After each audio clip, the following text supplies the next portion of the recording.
Hi everyone, welcome back to episode 58 of Casual Watch Talk, and today I've got a very special guest. I'd like to welcome Marc from Long Island Watches. Thank you so much for joining me. Thank you for having me. Pleasure. I'm really fascinated. I've got a ton of questions to ask you about your own watch brand and also Seiko as well, because I know you're quite the authority on Seiko, or at least you've been carrying them for a while. Yeah, that's correct. I probably know more than I should. So if there's anybody out there watching this that doesn't know who you are, would you mind giving a quick intro? Oh my goodness. Where have you been? Exactly. Nah, I say that modestly. I'm one of the first people to be in the online watch game, online watch sales. I started selling watches on eBay circa 2001 or so. Launched the store in 2003. At the same time, worked full-time as an aerospace engineer. That is my background, mechanical engineering. Did that for a number of years, about 13 years. Around 2011, 2011, made the full switch, went full-time wristwatches and get away from engineering, unfortunately. And I've been building the store ever since then. Kind of got into my own brand now. Just love watches. Oh, that's really cool. I didn't realize you were an aerospace engineer, but it makes a lot of sense because your YouTube channel's very watch engineering focused, isn't it? Like a lot of the how-tos and stuff. Yeah, I did. I don't know. I had this idea years ago to launch something called Watch and Learn on the channel, which, in the beginning I posted to a lot. I think it's up to like 75 videos, and some of them are how-tos. Actually, my most viewed videos that actually have over 1 million views are how to size a watch bracelet. So it's what people watch, but I totally do it for the instructional content, or it'll be what is secondhand hesitation on a Miyota movement, or what does water resistance truly mean, how to use a dive bezel, all this other stuff.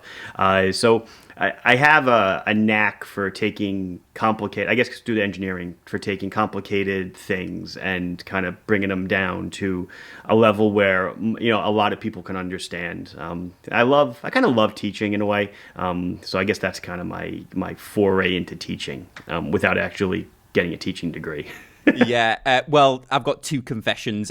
One of my most watched videos is how to resize an Invicta bracelet. Oh, there you go. And then the second confession is, I think I definitely used the knowledge from your how to read a tachymeter bezel. That was one of the early ones. I remember that one. Yeah. That one was fun. I might have passed it off as if it was my own knowledge on one of my videos, but don't worry, it's okay. As long as the knowledge is getting spread around, I'm okay with it. Yeah, and the other one that I really like that you did, because I've just recently bought a Quartz marathon watch, secondhand, and the one you did that was about, and I recommend anybody watch this, is something along the line of what does a watch size mean? Oh, yeah. The specs versus the actual size of the watch, and I think that's one, especially when you're reviewing a watch, I think it's one of the hardest things to kind of get across that. It is. There's a lot of, I would say, in watches. I think conventional wisdom is for most people, just to look at diameter of the case. That's what almost every watch is spec'd out by. But there's more that comes into it. Obviously, there's the thickness of the case, which is kind of important for wearability. There's the all-important lug-to-lug, which people, the tip-to-tip on the case, which people really want to know to see if it's going to hang over their wrist or not. And then there's the dimension that's not even a number. It's just the styling of the watch. If there's a dive bezel on a watch tends to wear a little bit smaller because the crystal, take a 43 millimeter SKX, the crystal is 31.5 millimeters. So there's, 6 millimeters on either side of the crystal. That's totally wasted. There's no watch, there's no viewability, whereas a 42 millimeter Flieger, which has no bezel, wears much, much larger than a 43 millimeter diver. It's kind of crazy. I definitely found out about Long Island watches because I think certainly before anybody else, I think online, you started carrying some of German brands. Yeah, that's kind of how I started out. When I started the business online in 2000, well, like I said, eBay 2001, I started out by just carrying these offshoot brands that no one had ever heard of. The first brand I ever sold was Elise. which I don't even know if they exist anymore. They were kind of one of those Germasian brands. German, they actually came out of Germany, but they were being manufactured in China. It's really during the time when I guess we were feeling our manufacturing oats overseas, and companies were.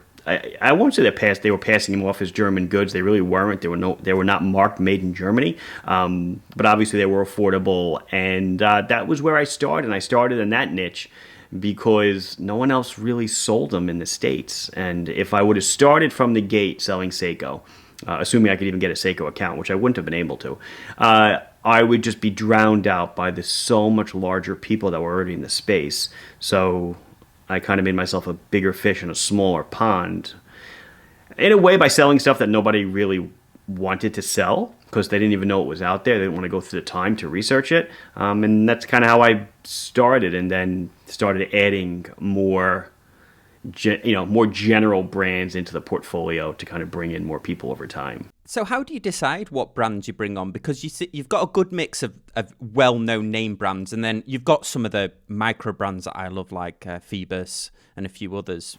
How do I decide? Well, it depends. It depends how it comes to me. I have a group of people that I trust highly, and if they recommend a brand to me, then I'll kind of take a look if I've never heard of it, and then customers will say, "Hey, have you seen XYZ?" And I'll say, "Well, yeah, I have. Not for me," or "No, I haven't. Let me check it out." And then it's really just a conversation. It's, do you want a reseller in the United States? Sometimes they don't. Sometimes they do. And then it's just broaching that relationship. I find a lot of micro brands, they're set up for, what's the word? Direct to consumer. They're not looking for, not that I'm the middleman, I guess in some senses I am, but they're not set up for someone in the middle to sell the watch. So there's not enough profit built in for them and me, and to make and attractive pricing to the customer to make it worthwhile for every party. And I would say that with micro brands, probably one of the largest mistakes that a lot of them make is they don't price themselves correctly out the gate. They think, oh, I'm going to just sell it myself. I'm going to sell 10, 20 a month. It doesn't matter. But then when you ramp up and you might be selling a few hundred a month, maybe your logistical system can't handle it. Maybe you want another partner, and now is not the time to take your watch, which last month was $299, and now make it $499.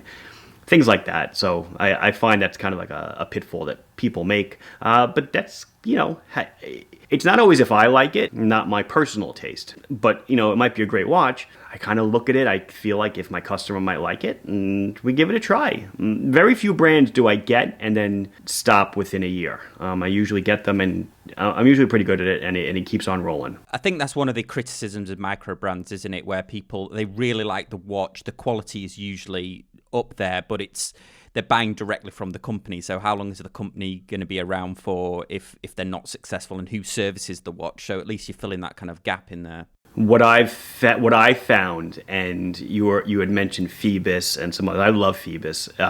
Easily my number one selling micro brand from the get-go. I've been carrying them for I think 2 years. I got a whole bunch in the first go around, and within I think 2 days, every single piece I had was sold out. It was amazing. But a lot of micros, and now that I'm getting into watch manufacturing, I'm seeing this too. It's very difficult to gauge production. And a lot of times a micro will sell out of a watch, and you'll say, "Hey, you making more?" And they'll say, "Yeah, it's going to be like 6 months." And then by then the poker is out of the fire. It's hot. We're ready to go, but there's no hammer to slam it. So I find that's also a big downfall of micro brands. Yeah, I've got actually a Phoebus in for review at the moment, the new compressor style. Oh, is that the PYO29? Yeah, it is. I have them. They're in customs in JFK Airport. I'll have them tomorrow. What they're doing with these bracelets is incredible. The engineering that goes into this bracelet, I think it puts a lot of the bigger brands to shame. Really, the solid end links, the screw in. Yep. They're one of probably about 3 brands that I'll just review. If they're like, "Will you review this?" I'm like, "Absolutely, please just send it over." Yeah, no, they do. Folder. They make a hell of a nice watch. They really, really do. And the dials, they're not quite at Seiko's level yet, but you can see that they're definitely going in that direction. They do a nice ombre dial. They do just really cool, and all their designs are unique. I would say they're a lot of uniqueness to them. They maybe started off very early on with some homage, some Mariner designs, stuff. Now I totally agree, and the balance of the case as well. Some of them are larger watches. The fitting on the wrist is very comfortable. Awesome. I suppose because we mentioned Seiko, I'm dying to pick your brains about Seiko because I have a bit of not a love-hate relationship with them, but I think I've had some good luck with some Seikos, some bad luck with Seikos just with around the movements. I think that the Turtle actually is one of the best design cases on a larger watch ever. Okay. Big question that I've got from somebody that works in the industry is Seiko are obviously trying to have this race to the mid-tier luxury, aren't they? So they've got Grand Seiko, and then the watches that were traditional, sort of like the every person's watch, the SKX and the Turtle, the Alpinist. They've crept up in price, haven't they, recently? Yes and no, but yes, I'll say yes and no. And if you want me to qualify that, I will. I actually just went through this on another video not long ago. Nothing's really changed from their perspective. Prices are still the list prices that you're seeing today are the same list prices that existed 5 years ago. The only difference now is that those list prices are being enforced. And the gray market is being very successfully killed down to a decent level. So I'm not going to say they don't care about the gray market at the lower level, because they certainly do. They don't want turtles out there being sold for $4.95, in a Seiko authorized store, but $2.50 on Amazon. They're trying to chase things like that down for sure. But the higher end stuff, you are not going to see that stuff, for cheap anymore. Alpinists, all that garbage. Because if you do, you're gone, and no one's going to risk. They're almost taking like a Rolex type attitude with their dealers. If we find your stuff outside of your line of distribution, you're gone. And it's just not worth it. So they are, there's a price increase, but it's not a real price increase. It's just almost they're getting rid of the price decrease, if you will. Yeah, so very similar to what Rolex has been doing sort of over the last 3 to 5 years, I'd say. Yeah, kind of maintaining that. They're tightening. They're trying to tighten their hold on the market. I mean, it's a great example. The little SNK 809, 805, whatever, that little 30. You know what I'm talking about? The fabric strap. Regularly 79, 89 from most stores. 59 on Amazon. The sticker on the box has always said 185. Always. So it's always been a $185 watch. The sticker on an SKX 173 box, which was the 007 for the USA market, always said $395 or $425. It was never any different.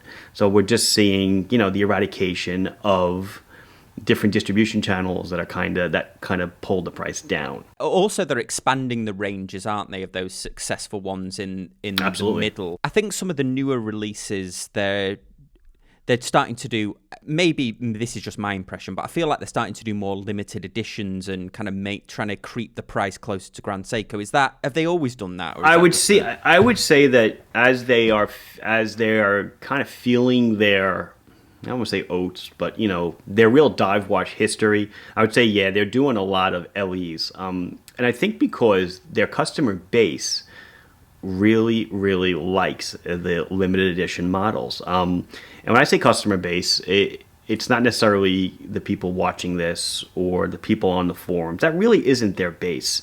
That's such a small part of their base. I mean, if you listened to people online, the new Seiko 5 divers, you would think were a failure, when in fact it's like the best-selling models they've ever had before. Their base is the up-and-coming teen, young 20s, someone who wants to just look a little bit nicer, not concerned that it doesn't have sapphire, not concerned it doesn't have a push-pull crown, this and that. So I would say, they're doing a really great job of trying to get those watches out there, but I definitely see a lot of LEs. Not all the LEs make it to the States, that's for sure. They definitely do just a lot of stuff overseas.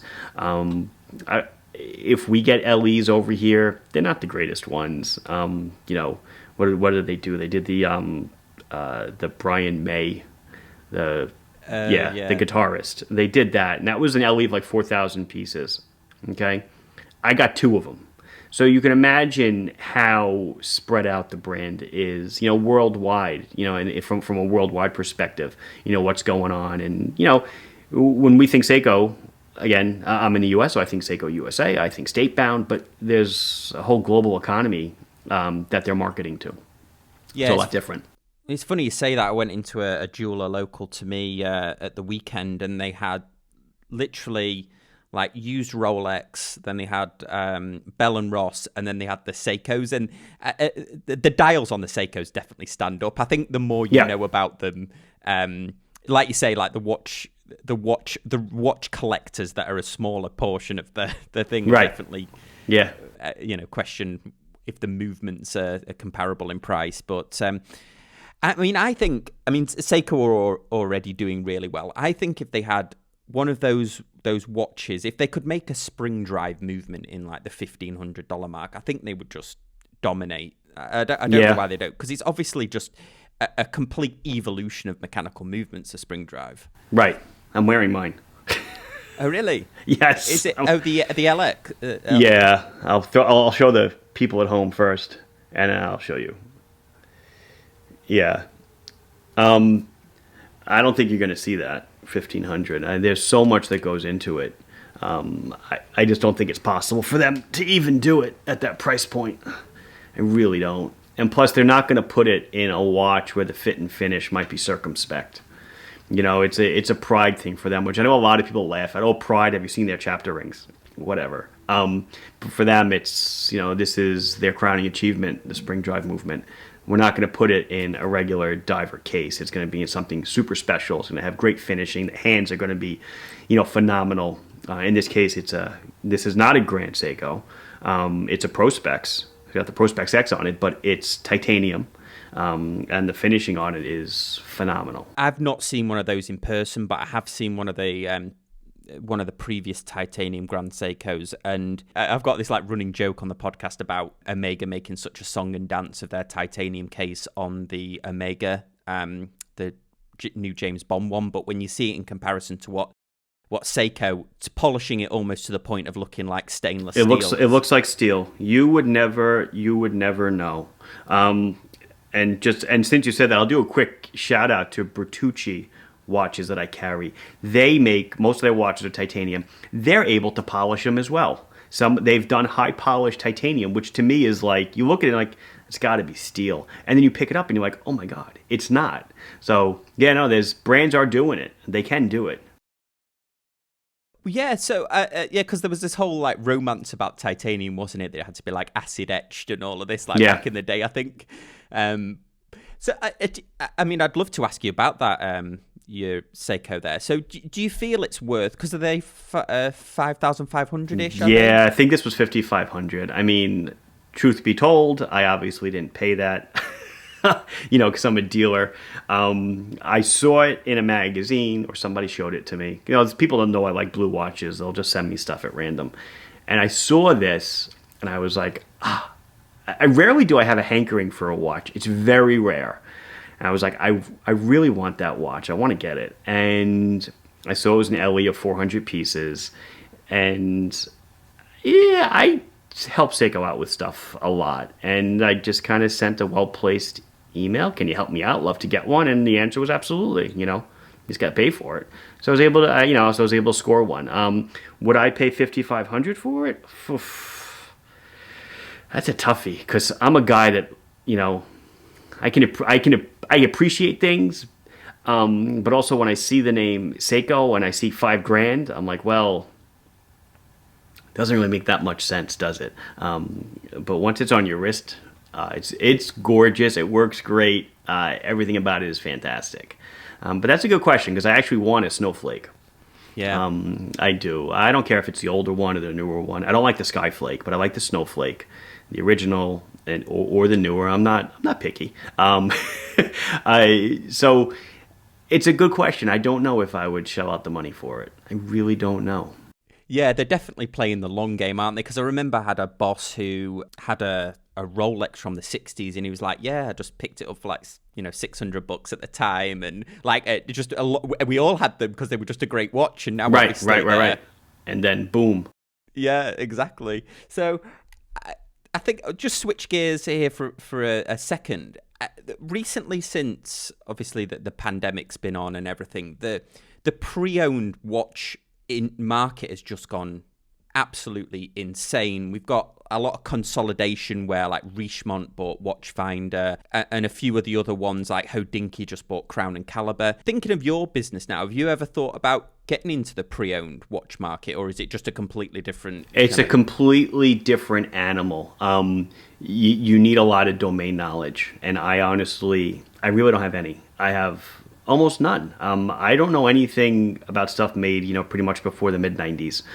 Even Seiko, I'm a little bit hokey on. I know my 6105s and stuff, but I'll liken it to this. Every year, pre-pandemic, I'd go to a jewelry show in Vegas, and a buddy of mine that I went to college with would tag along because he loved to go to the antique show. And they call it antiques, but antiques it's just used watches. And it can be a watch that's a month used, or it could be 100 years old used. And when you go through these halls and you see these booths, and there's a glass booth, it'll be 12 feet long, and it's just 100 Pateks just lined up in clear plastic sleeves. Like, people pull out shoe boxes and a fold of Pateks, Rolexes, everything. It's funny to see it from a commodity perspective rather than a collector's perspective. Where was I going with it? Oh, but so he's a collector of Rolex. He is mostly oyster quartz. He loves his oyster quartz. But I just watch him. Joe, if you're watching, I don't think he is, but if he does, I'll tell him I shouted him out. He'll pick up a day date, and he'll look at it, and he'll pull out the crown, and he'll wind it, and then he'll start talking, and it goes to a totally different language. He's talking about single click, double click, closed nines, open nines, roulette wheels, which I finally just learned about. All this stuff, and I'm thinking to myself, wow, you could really get burned being a reseller. And I think that's why a lot of the better resellers charge, probably more than you would find it for on eBay or whatever, because they are absorbing a relatively large risk. And not only the risk that somebody might have slipped in a fake part along the lines, you would never know it. Rolex closed out, more and more brands doing it. They're closing out the parts market to everybody. You have to be a Rolex certified center to get it, and every piece is inventory tagged. But I've seen the parts come in from China now, and they actually have the little ID tags on them and everything. So how do you know that if you're reselling a Rolex that it doesn't have a mainspring that's not Rolex? How would you know without physically disassembling the entire watch and reselling it, and then going to resell it? I don't think you could know. So to me, that's just it's a total no-no for me. I've seen something similar when used to go in and film at Bob's Watches. Their level of, even down to the point where you would pick up a Rolex that has the crazing on the dial, but even the direction of the crazing and the cracks is dependent on the cost and stuff like that. I was just wondering whether you thought of it, because it just seems to have gone crazy. I have thought of it, but it's not my model. I'm not a one-off model kind of thing. Like, if somebody's making a watch and they're only going to make 5 of them, I want no part of it. I want something where I can make a listing, and I can order 10, order 20, order 30, whatever, and just keep ordering them and keep reselling them. It's just kind of the way I'm set up. It's just my mentality, really. I'd love to speak to you about the new Islander brand, because I remember I don't know if this was the inception of it, but you started off adding it seemed like you added all the bits into the Turtle and the SKX that were missing. So the sapphire crystal, the bezels and things like that. Was that the genesis of the brand? Or? The genesis of the brand is, I started out selling parts, watch mod parts. I realized there was a large, kind of a good market for it in this country. So I started getting comfortable with all that stuff. And then I would say, pandemic's killing dates in my head. They were in 2021, right? So 2020, I got to think about it, right? So there was no Basel in 2020, it was canceled. So I was in Basel in 2019. So it was 2018, someone told me that I'm very friendly with in the business, said, you've got such a following, and this is almost 3 years ago now, you should really launch and market your own line. And I'm like, nah, I'm really not interested. And then I hope I got the dates right. Yeah, I'm pretty sure I do. 2019, when I was in Basel, I discovered from Seiko that the SKX was being discontinued officially. Official word from the official person that made the official decision. And being that I had sold the prior year, I think 3,000 or 4,000 SKXs, it was a significant portion of my business. And I said, geez, so I got to make something to fill this gap.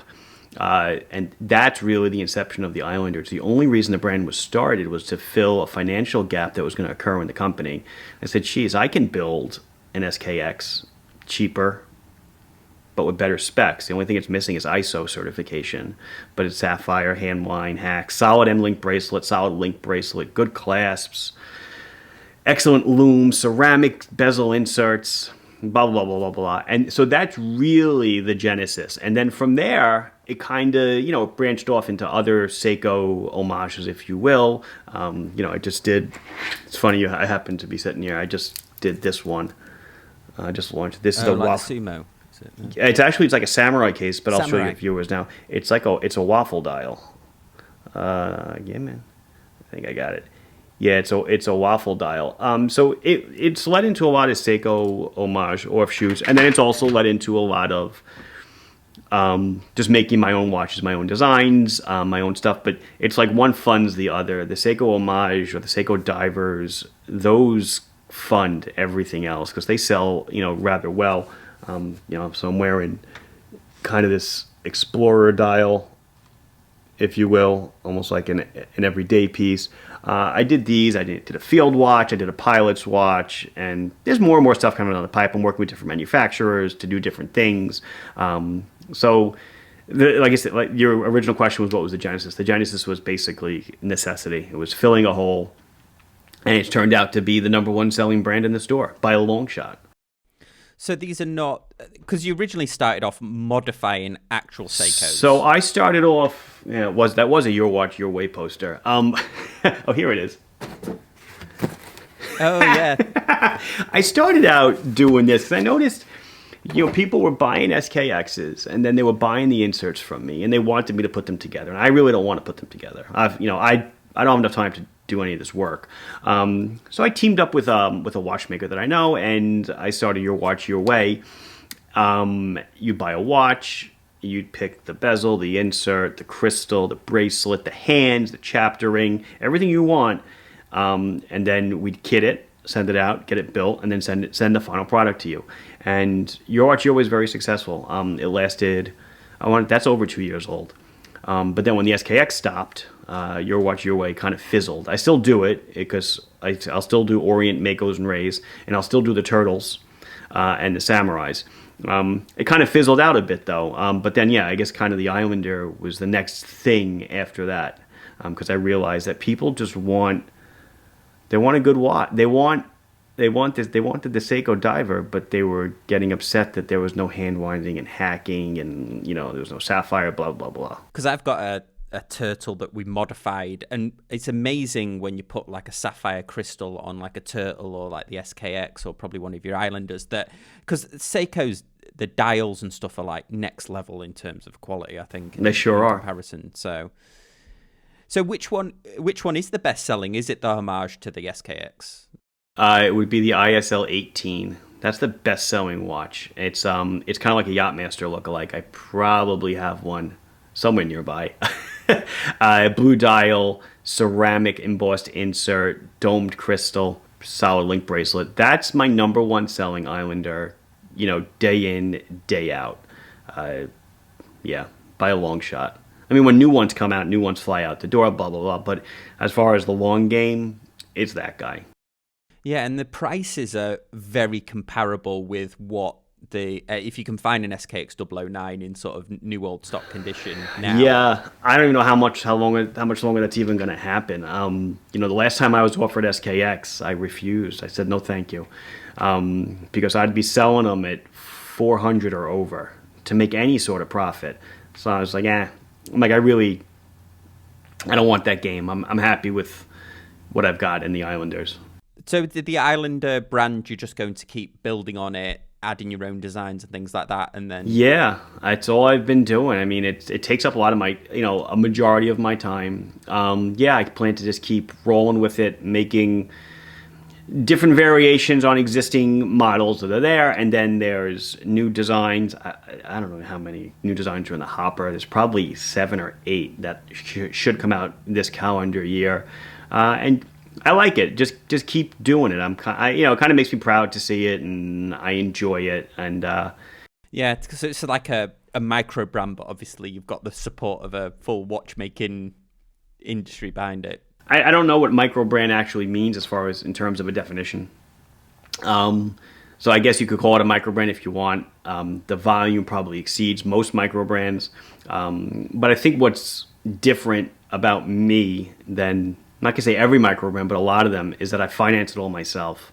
A lot of them will start off on Kickstarter, which believe me, I fully understand the necessity for it. But I have the cash from running a watch business for 17 years, and I can finance it myself. I don't have to reach out to people and get them invested first and go through the trials and tribulations of manufacturing, which is a pain in the butt. Empty promises, this and that. I deal with all the empty promises, and then I'll deliver a product at the end of the day. When I asked on the Facebook group what I should ask, this was like the number one thing was about the Islander watch. So yeah, it's I think it's a really cool idea actually.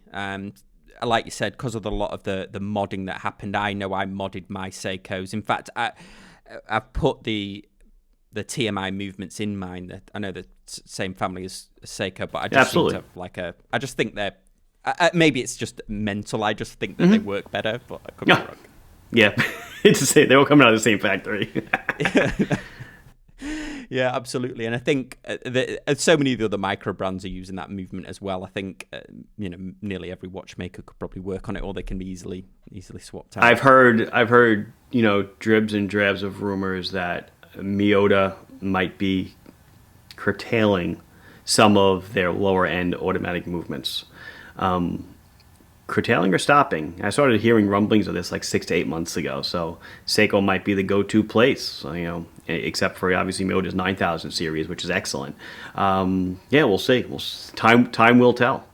Yeah, so it might be all TMI and then Sellita for the top end. Might be the two pretty much. All your edges are going away.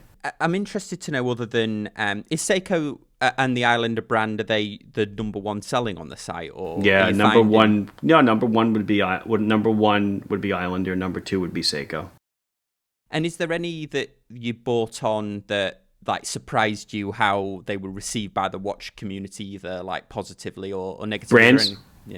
Brands. Phoebus is the one, as I mentioned earlier, that kind of really flipped my heels. I was like, I couldn't believe it. Anybody else that kind of outperformed? Not really. There's been underperformers. I'd rather not say who they are. But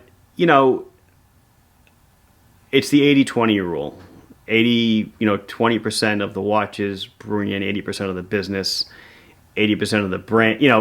It's just, you've got if I add up my top 5 tier brands, they're probably 90% of everything. And then the rest is just a little mishmash of everybody else. And then I've got to ask you one question, because I think this whenever I go on the your website, this is the one area I click on all the time, and that's the scratch and dent one. Yes. I don't know anybody else that does that, where you... Well, it depends. I did a video once on scratch and dent, and it was like, within a day, every scratch and dent watch was gone. So what is scratch and dent? Scratch and dent is, let's say we sent a watch out to a manufacturer to be repaired under warranty, but the person, for whatever reason, didn't take the watch back. That goes in scratch and dent. Somebody returned something. My watchmaker needs to do something quick, regulate it, whatever. And all those go into, if I can't resell them as new, I scratch and dent them. I try not to do too much with scratch and dent, because it's, again, those are single listings and they're kind of a bear to, keep on top of. But yeah, people flock to scratch and dent. Like, yeah, if they know it's there, They go all the time. And I'm amazed that, all of a sudden I'll list, say 40 items, and I'll check in like 2 or 3 days. I'm like, oh my God, where did they all go? They're all gone. So yeah, it's a way to, I guess, recoup capital. That's pretty much what it is. Yeah, it's really cool because there's such a variety of watches on there. It's not just all one brand, and then you've got like watch straps on there as well, which is pretty cool. I'll take anything, anything that I want to resell that I won't. I'll be honest. Sometimes I just take stuff for myself. I'll say, oh, okay, well, I'll just take that and I'll wear it. I'll use it for Instagram pictures or whatever. This whole interview, I've been dying to know about your Instagram. Is that a clock behind you? Is that your Instagram followers? Well, this is my clock. Oh, yeah. That's my math clock that has. I did a video where I solved all the equations for those that were not mathematically inclined. It was very exciting to do.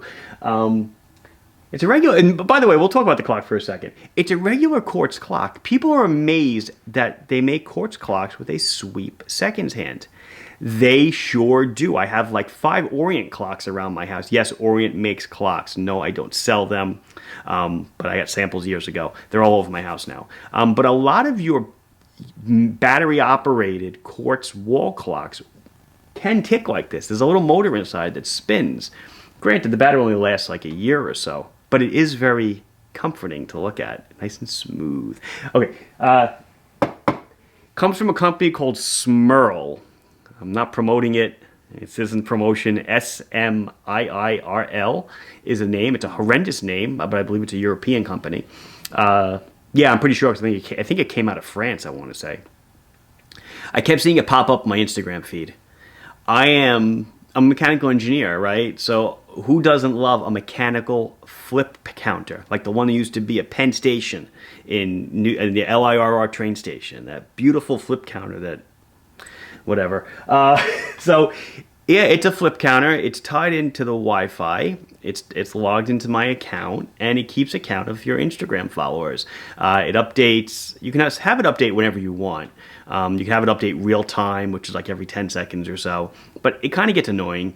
So I have it updating. It updates like every 12 hours. So like 8 a.m. and 8 p.m. So it already updated for today. And I don't know. They make them 5 digit. They make them 7 digit. I don't want to go 7 digit because I'm like, well, that's presumptuous, right? Right. And it's gonna be 2 zeros. So I'd rather wait until I have a 1 in the 6th position, which who knows how long that'll be. I might not be around, and then I'll go for the 7 digit. No, I had to ask about it. I knew I was going to get a lot of questions about it. Oh yeah, no, and I mean they're pricey. I'll be honest. I want to say it was like $300 or something, but it's it's fully mechanical. They're all little windows, and they flip all by themselves. I actually did when I broke. I want to say I think 40,000 Instagram followers. I recorded it and put it as like what are they called? Reels on Instagram? I don't even know what they're called. Like stories or whatever. Yeah, it's like a little story or something. So it's there, and you can actually see how it flipped over to 40,000. Yeah, I think I might be inclined to get one for the YouTube channel as long as it doesn't go backwards. Oh, right. Well, yeah, please. That was a whole other thing, man. When I hit 100,000 subscribers, I was so excited. And then, yeah, it went backwards. People, I think, started unsubscribing just for fun. I was like, no way. But yeah.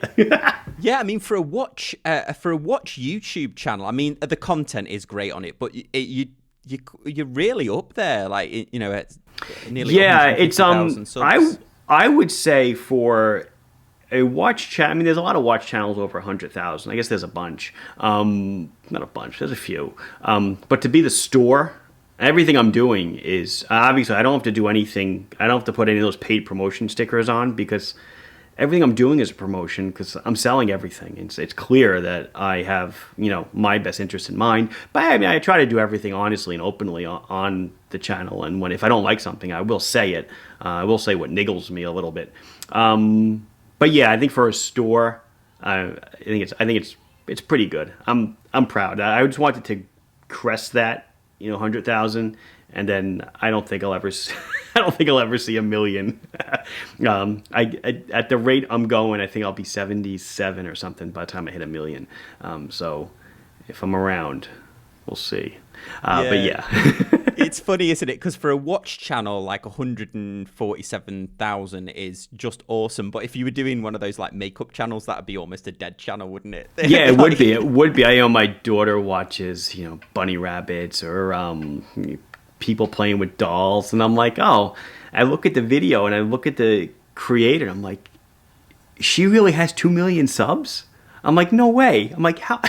Yeah, it's crazy. Like I don't suppose if you were doing it for money, you'd just play like Minecraft all day or something. Exactly. Be like Mr. Beast. Yeah. Yeah.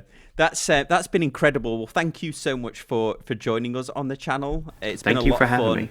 I'll leave the links to Long Island Watches down and the Instagram as well, so we can get that count up. Woohoo! Yeah. Yeah. I really appreciate it. Yeah. Thanks for joining us. And thank everyone, you. See you next time on Casual Watch Talk.